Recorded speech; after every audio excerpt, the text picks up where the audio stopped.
है कि कोई भी ऐसा काम वो नहीं करते। सबसे दूसरा है जो इसमें पर्यावरण का भी, इसमें जो भी सामान प्रसाद के रूप में वो कहीं ना कहीं वो पर्यावरण से ही माने रिलेटेड रहता है।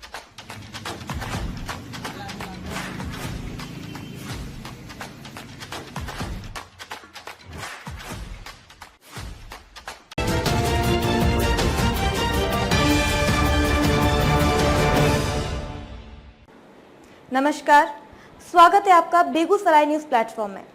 मैं हूं आपके साथ खुशी। आइए नजर डालते हैं आज की बड़ी खबर पर। छठ पर्व लोक आस्था का ही नहीं, परिवार एवं रिश्ते की मिलन और स्वरोजगार का भी महापर्व है। भारत विविधताओं का देश है। यहाँ हर पर्व त्योहार बड़ी खुशी और उल्लास के साथ मनाया जाता है, जिसमें बिहार का सुप्रसिद्ध छठ पर्व लोक आस्था का महत्वपूर्ण पर्वों में से सर्वश्रेष्ठ माना जाता है, जो भारतीय लोक संस्कृति और परंपराओं का अनूठा पर्व है। छठ अब हमारी लोक आस्था ही नहीं, स्वजनों का एक दूसरे से मिलाप और स्वरोजगार का साधन भी है, जिसकी छाप छठ के 6 दिनों में दिखती है। अब इसकी खनक विदेशों में भी देखने को मिलती है। सूर्योपासना का महत्वपूर्ण पर्व छठ अपनी सादगी, पवित्रता और पौराणिक लोक कथाएं के रूप में प्रचलित है, लेकिन भक्ति और आध्यात्म के लिए भव्य पंडाल से सुसज्जित मंदिर, साफ एवं सुंदर पोखर, तालाब, नदी के तट किनारा एवं आकर्षक मूर्ति की भी आवश्यकता होती है। बात करें पूजन सामग्री की, तो छठ पर्व के लिए बांस से निर्मित सूप, अब पीतल का सूप, टोकरी, मिट्टी के बर्तन, गन्ने, गुड़, अरवा चावल, गेहूं के आटे से बना ठेकुआ, केला, सेब, संतरा, शरीफा, अमरूद, पानी, फल, सिंघाड़ा, नींबू, नारियल, अनानास, सुथनी, शकरकंद, पत्ते वाली हल्दी, अदरक, चावल के आटे का पीठा, पान का पत्ता, तुलसी, बद्धी, आलता, अक्षत, सिंदूर, घी, बाती, धूप, दिए आदि से सूर्यदेव को पहले संध्या अर्घ, बाद में सुबह का अर्घ लोकगीत के माधुर्य से सराबोर वातावरण के बीच दिया जाता है। इस महापर्व में सामाजिक समरसता और पारिवारिक सौहार्द की भूमिका अहम हो जाती है। लोक आस्था के ये महत्वपूर्ण पर्व मनाने के लिए प्रवासी भारतीय सहित घर से दूर दराज के राज्य, प्रांत, देश, शहर, विदेश में रहने वाले परिजन जरूर घर आते हैं, जिससे उनके स्वजनों का स्वमिलाप का केंद्र बिंदु हो जाता है। साल भर पहले ही लोग छठ में घर आने की तैयारी में फैसला करते हैं। दूसरी ओर ये महापर्व स्वरोजगार का भी बड़ा माध्यम है। बड़ा माध्यम इसलिए कहा जाता है कि छठ पर्व के निमित्त किसान, मजदूर, छोटे व्यापारी 1-2 महीने पहले ही पूरी तैयारी के साथ उपरोक्त वर्णित सामग्री की उपलब्धता के लिए जी तोड़ मेहनत करते हैं। खासकर सुथनी, सौरखा आदि के लिए किसान खेती कर लोग को ससमय उपलब्ध कराते हैं। बाजार में पान का पत्ता, अगरबत्ती की बिक्री लोग बोल बोल कर करते हैं। ठेला, रिक्शा, सड़क, किराने, फुटपाथ की दुकानें सजकर लोगों को छठ पर्व से संबंधित महत्वपूर्ण सामग्री उपलब्ध कराते हैं। जो व्यक्ति वर्ष भर बेरोजगार बैठे रहते हैं, उन्हें इन 6 दिनों में व्यापक रोजगार मिलता है। चाहे वो साफ सफाई हो, छठ का सामान खरीद बिक्री का हो, पंडाल निर्माण का हो, मूर्ति निर्माण का हो, उन्हें किसी न किसी रूप में सहजता से रोजगार मिलता है। शुचिता एवं आस्था के 4 दिवसीय महापर्व छठ की धूम मची हुई है। ये छठ सिर्फ बिहार की लोक संस्कृति का ही पर्व नहीं, बल्कि प्राचीन काल से ही गांव के लोकल फॉर वोकल होने का उत्सव भी है। एक अनुमान के मुताबिक छठ पर्व के दौरान श्रद्धालुओं द्वारा खर्च किए गए पैसों में से 50% से अधिक सिर्फ गांव में पहुंचता है। यह एक ऐसी पूजा है जिसमें किसी पंडित की जरूरत नहीं होती है, जिसमें देवता प्रत्यक्ष हैं, डूबते सूर्य भी पूजे जाते हैं, व्रती जाति समुदाय से परे हैं, केवल लोकगीत गाए जाते हैं, पकवान घर पर बनते हैं, घाटों पर कोई ऊंच नीच अथवा भेदभाव नहीं है, एक समान प्रसाद अमीर गरीब सभी श्रद्धा से ग्रहण करते हैं। सबसे बड़ी बात है कि सामाजिक सौहार्द, सद्भाव, शांति, समृद्धि और सादगी के इस महापर्व का बाजार गांव की वस्तुओं से सजता है। पूर्व मेयर संजय सिंह ने कहा कि बेगूसराय जिले में इस महापर्व में करोड़ों का कारोबार होता है, जिसमें करोड़ों से अधिक रुपया गांव के गरीब और किसानों तक पहुंचता है, जिन पैसों से ये महापर्व उनके लिए आर्थिक समृद्धि का त्योहार साबित होता है।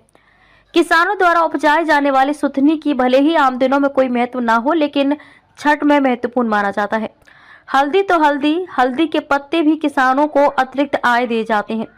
बांस लगाने वाले किसान को भी इस पर्व का बेसब्री से इंतजार रहता है तथा मलिक समुदाय के लोग सूप एवं अन्य लोग डाला बनाने के लिए बड़ी संख्या में बांस खरीदते हैं।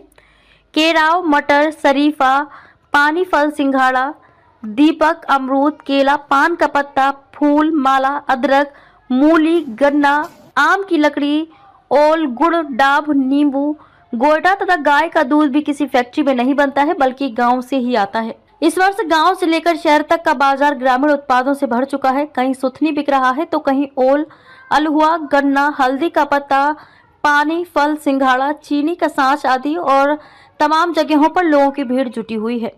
कुल मिलाकर कहें तो लोक आस्था के महत्वपूर्ण महापर्व छठ को स्वमिलन और स्वरोजगार का भी केंद्र कहा जाए तो अतिशयोक्ति नहीं है।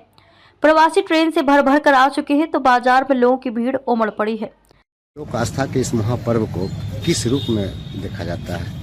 देखिए, सबसे पहले तो स्वच्छता का प्रतीक, इसमें इतना स्वच्छता रहता है और लोगों को इतना विश्वास है जो कोई भी ऐसा काम वो नहीं करते। सबसे दूसरा है जो इसमें पर्यावरण का भी, इसमें जो भी सामान प्रसाद के रूप में वो कहीं ना कहीं वो पर्यावरण से ही रिलेटेड रहता है।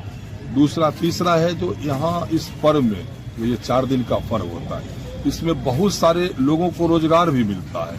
अन्य समुदाय, अन्य धर्म के लोग भी आप देखिएगा जो सड़क पे सामान बेच रहे हैं और लोग आस्था के साथ वो सामान खरीद रहे हैं। तो ये एक दूसरे का, सभी समुदाय का, सभी धर्मों के साथ एक साथ मिल के इस पर्व को हम लोग मनाते हैं। तीसरा चौथा है जो ये ऐसा पर्व है जो अगर लोग विदेश में भी हैं तो वो भी अपने घर आते हैं, तो अपने परिजनों को, बहुत सारे घर में अगर शादी विवाह रहता है तो भी लोग नहीं आ पाते हैं क्योंकि उनके पास समय नहीं गिर। लेकिन छठ पर्व एक ऐसा पर्व है जो इस पर्व में लोग कहीं भी हैं, देश में हैं, विदेश में हैं, बाहर हैं, हर रिश्तेदार उनको ये खींच लाता है ये पर्व। तो ये लोक आस्था का महापर्व इसीलिए इसको कहा गया है जो यहाँ, और सबसे बड़ा बात है यहाँ जो भी है वो आपको खेत में जो किसान को इससे फायदा होता है। जैसे आप कुछ भी चीज लीजिए, सुथनी लीजिए, शरीफा लीजिए, हल्दी लीजिए, सिंघाड़ा लीजिए, नारियल लीजिए, नींबू लीजिए, सेब लीजिए, माने जो भी ईख जिसको हम लोग केतारी कहते हैं वो लीजिए, दूध लीजिए, तो जो भी है वो खास करके वैसे छोटे छोटे जो कृषक हैं वो जो लगा के रखते हैं अपने फसल को, उनको भी अच्छा मूल्य फायदा मिल जाता है। तो कहीं न कहीं हर तबके के मजदूर लोगों को इसमें साफ सुथरा जो होता है, साफ सफाई, उसमें काम मिल जाता है। तो हर लोगों को कहीं न कहीं एक ढंग से रोजगार मिलता है। और सबसे बड़ा बात है जो आपसी भाईचारा के साथ, ये शांति का प्रतीक है, ये सद्भाव का प्रतीक है, ये आपसी मिलत का प्रतीक है। हम लोग एक दूसरे का सहयोग भी करते हैं। जैसे पहले हम लोग नागरिक शास्त्र में पढ़ते थे जो विनिमय, एक दूसरे का, अगर मेरे पास कोई सामान है तो हम आपको दे दिए, आपके पास जो ज्यादा है वो आप हमको दे दिए।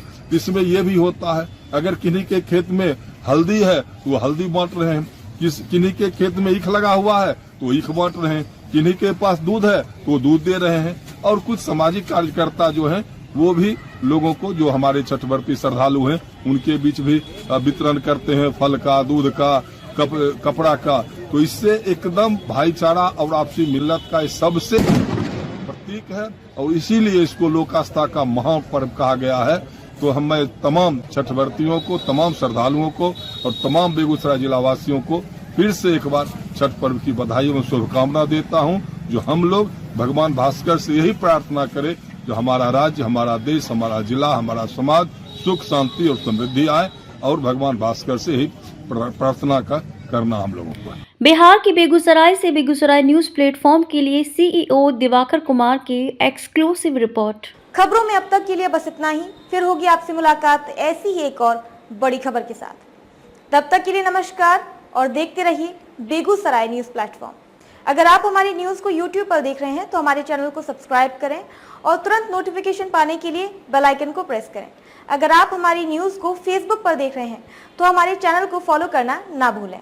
धन्यवाद।